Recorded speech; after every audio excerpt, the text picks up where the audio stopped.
Tanzi baba Clay Yahwekings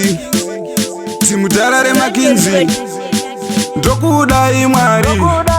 ndiri mwana wenyu ndichengetei pandinofamba ndivhurirei Mwari pamunenge mandivhurira itai kuti vasandivharira ngoma randaimba vagodaira vachivharira zvine maungira Mwari pamunenge mandivhurira itai kuti vasandivharira ngoma randaimba vagodaira vachivharira zvine maungira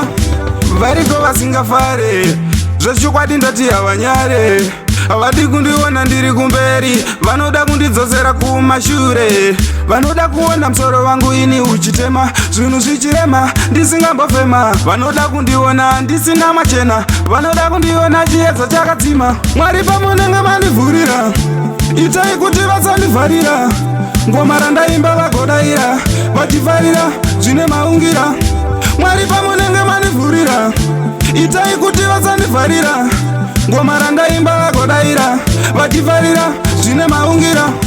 saka ndati raizai levo ndipise madhevho pafashani ndinge ndichitorova malebho vanoda kurwadziwa ndatokwira patebho vanoda kundidzimirawo makebho vambomira kubhaizabhaiza kwatiri vachiuya vachidisgaiza nekuti isu tinenge takutoraiza hatimbomira izvozvo vachitisaiza mandivhurira itai kuti vasandivharira ngoma randaimba vagodaira vachivharira zvine maungira Mwari pamunenge mandivhurira itai kuti vasandivharira ngoma randaimba vagodaira vachivharira zvine maungira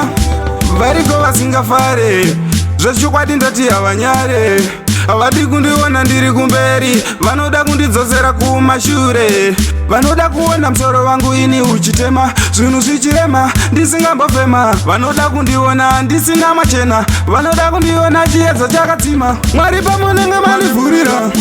itai kuti vasandivharira ngoma randaimba vagodaira vachivharira zvine maungira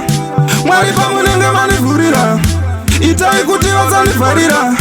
ngoma randaimba vagodaira vachivharira zvine maungira Yahwekings Miliku Youth Clive